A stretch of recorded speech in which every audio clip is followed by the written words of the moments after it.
Hello, my name is Andrew Gary, and welcome to Seismic Sound Off, in-depth conversations in applied geophysics. In this episode, I speak with Dr. Adriana Citlali Ramírez on her SEG Honorary Lecture Talk, Seismic Technology in Northern European Waters and the Prevalence of Multiples.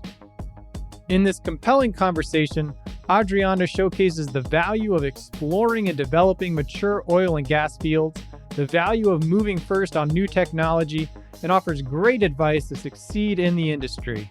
This episode will convince you to sign up for her free lecture.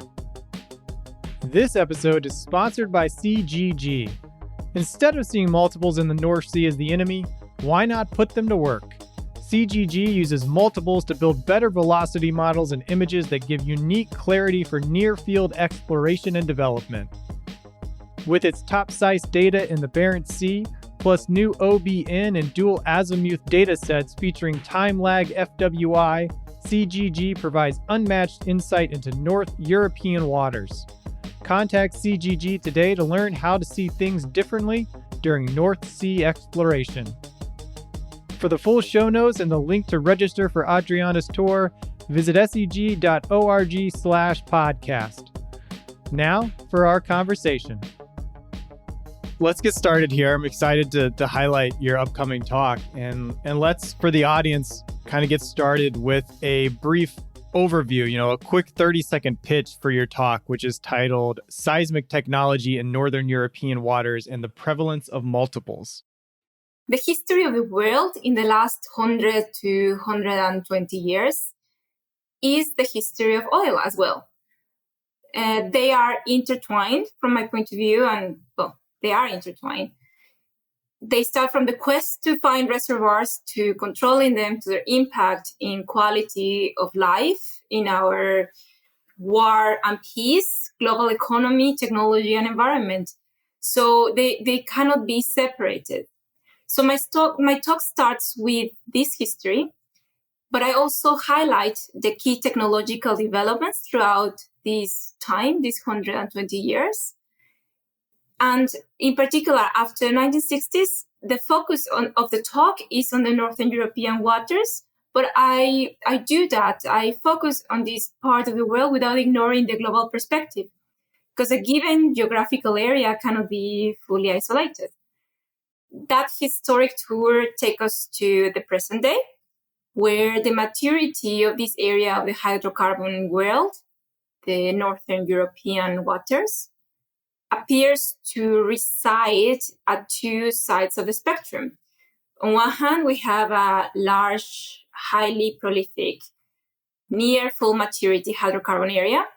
On the other hand, we have the more frontier plays, which tend to be in much complex geological plays, like basalts, salt, much more complex to understand and image.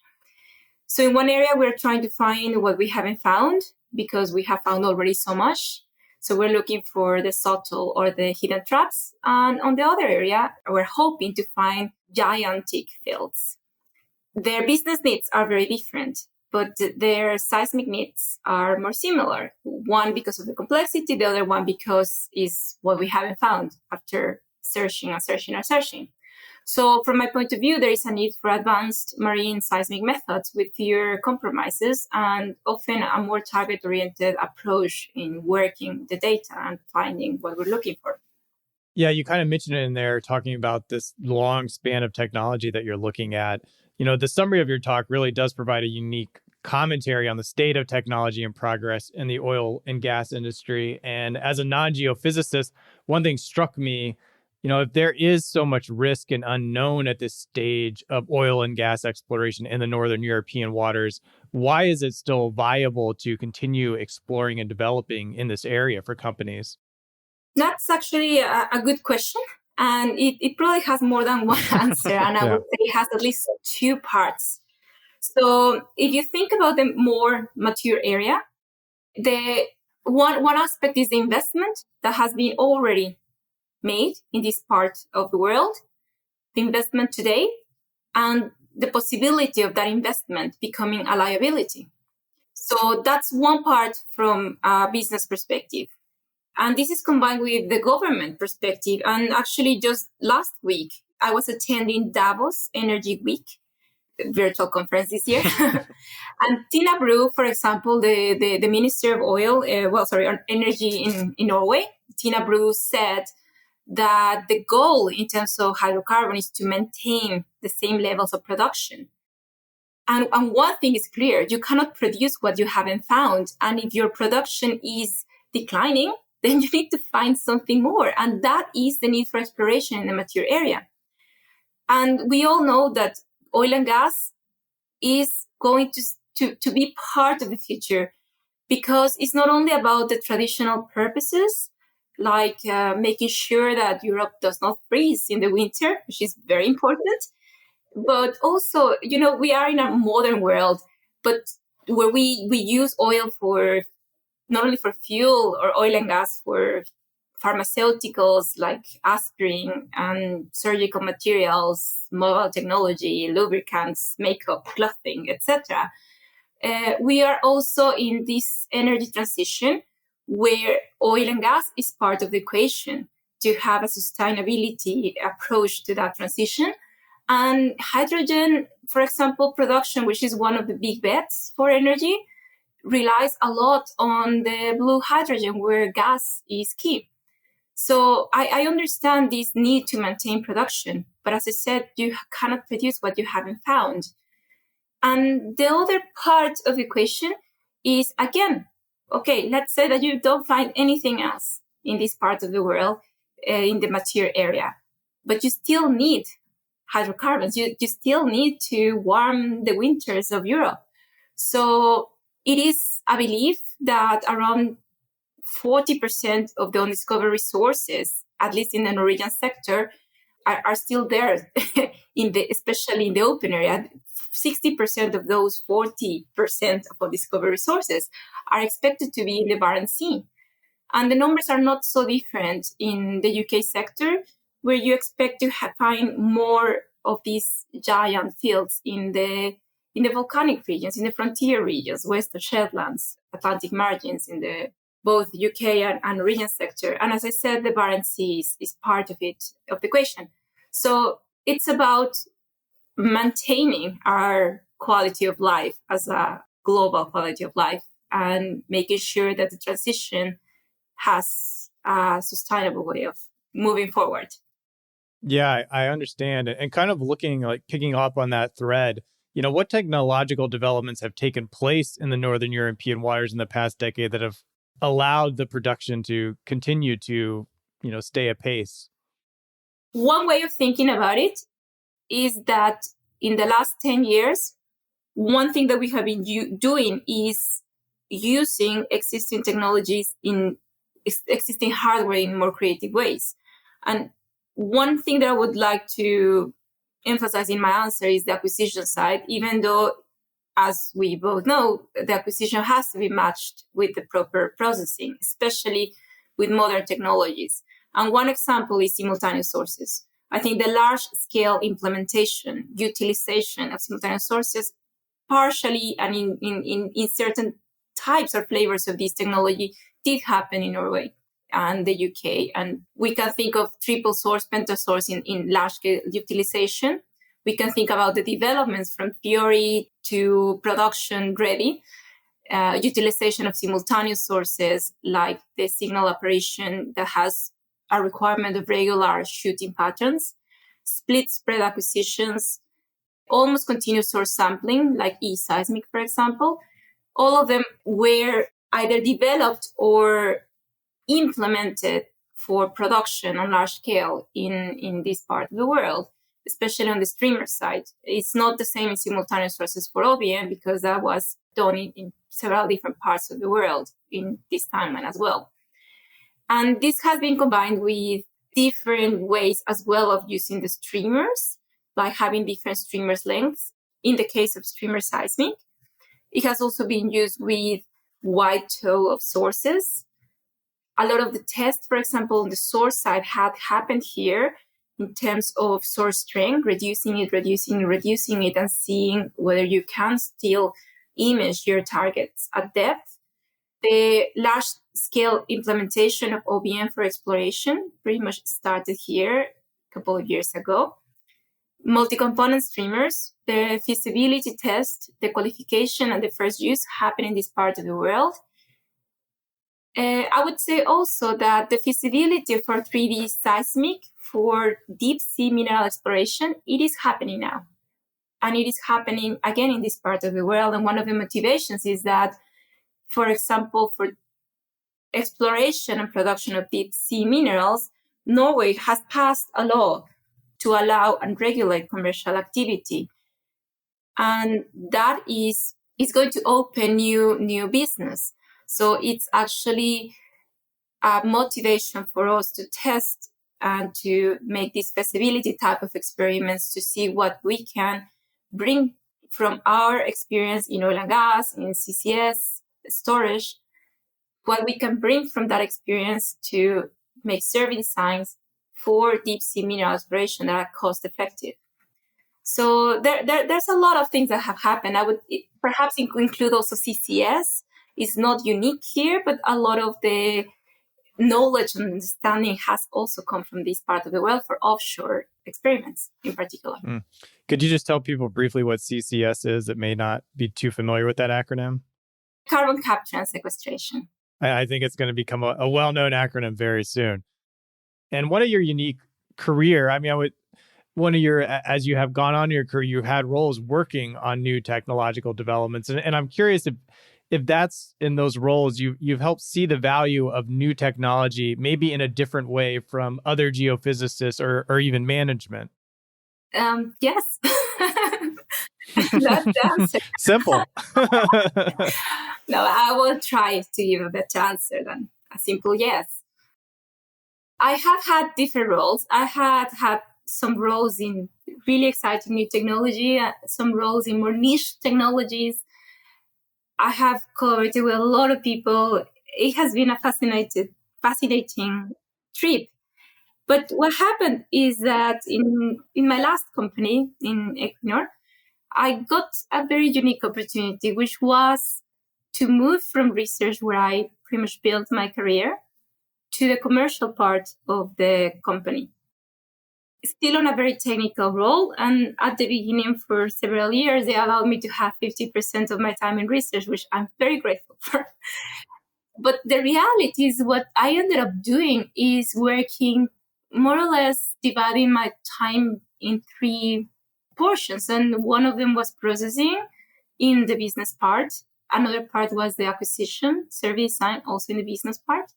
And the third part was still research. So it was a way of connecting around the silos, interacting with the business units, with pretty much all the contractors, and trying to understand what part of our new developments can make the most impact. Because I think that's perhaps is a little bit of my edge in this industry, which is that I have been in both sides and I can understand the equations and I can understand how beautiful they can be. And some of them are really, really, really nice theoretical or fundamental type of research that provide new understanding, new meaning to things that we do. But then from the commercial side, they might not have a huge impact in a particular problem. So you need to decide and balance those things. How much are you willing to pay for what? And how much time, how much within your boundaries? How do you balance your variables to get the largest benefit without exceeding those boundaries? And the boundaries can be time, can be personal, can be the goals that you have, can be access to technology, budget, all these things. So I think that is one thing that I have been able to help with and to find how to add value from one thing to another. One of the roles that I have enjoyed the most in the past years is what I call the qualification. I don't call that, everyone calls it.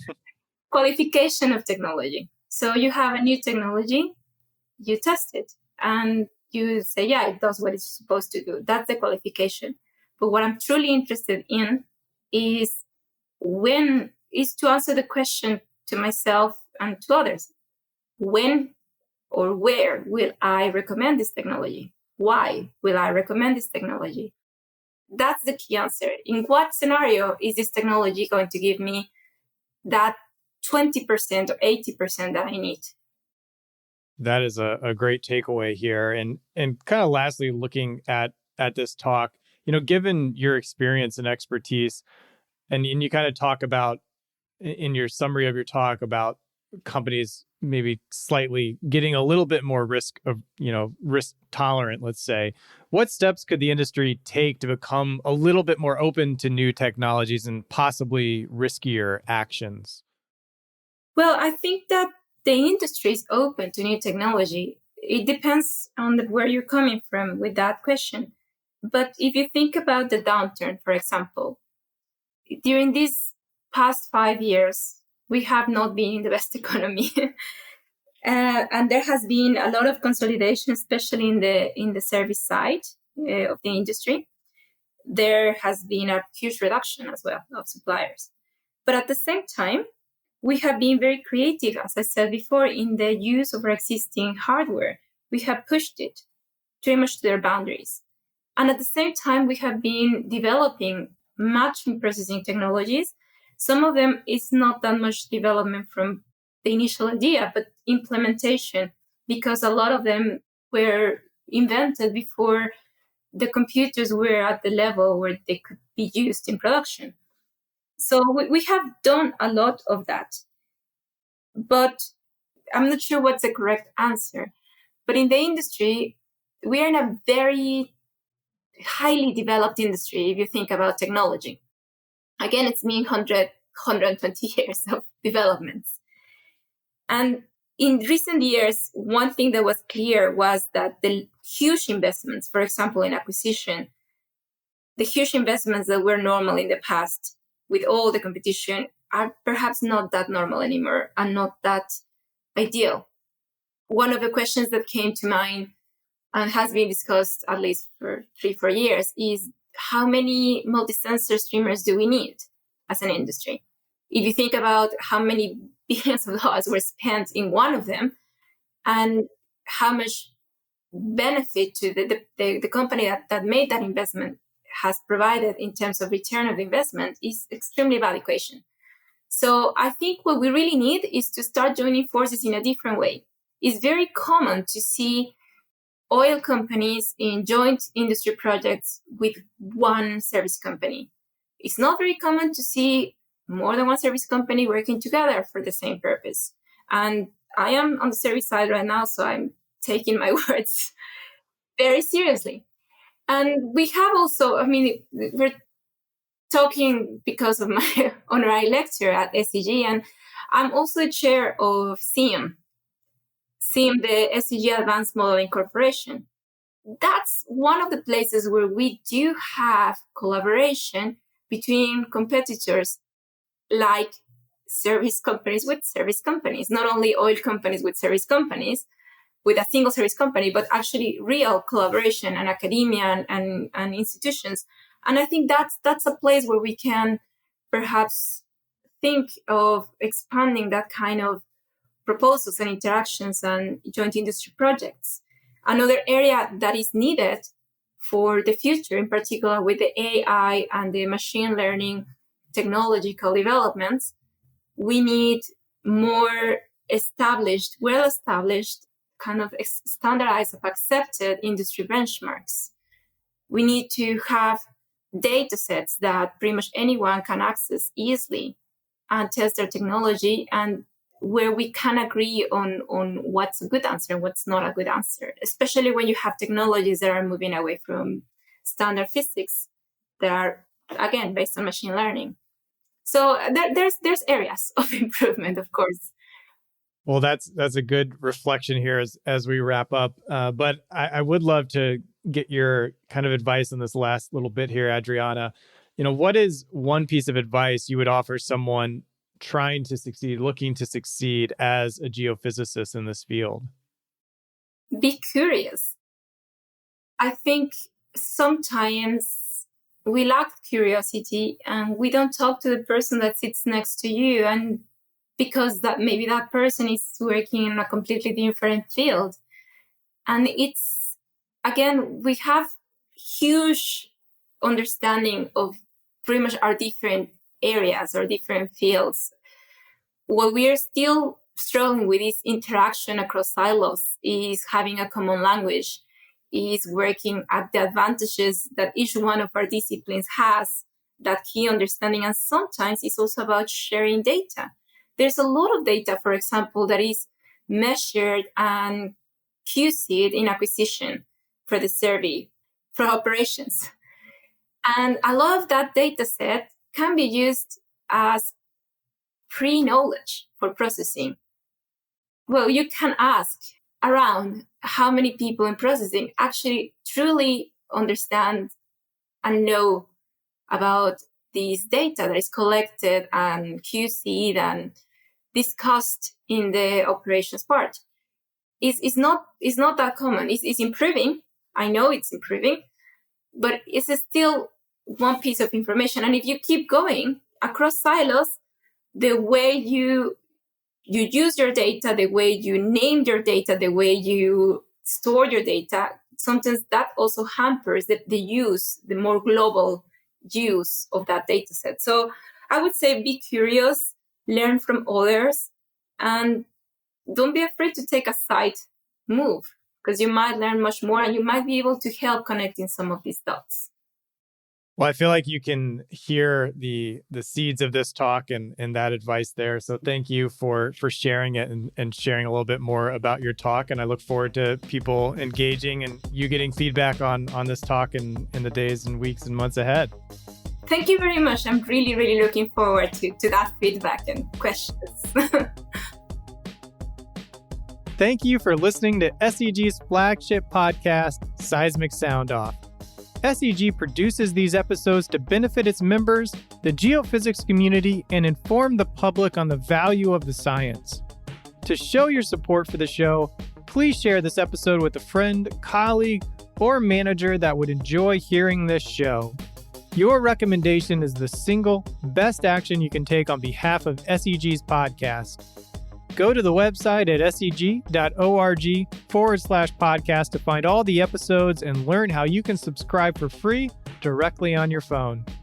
Original music by Zach Bridges. This episode was hosted, edited, and produced by Andrew Gary at 51 Features. The SEG podcast team is Ted Bakamjian, Jennifer Crockett, Allie McGinnis, and Mick Sweeney. Thank you for listening. This is Seismic Sound Off, signaling off.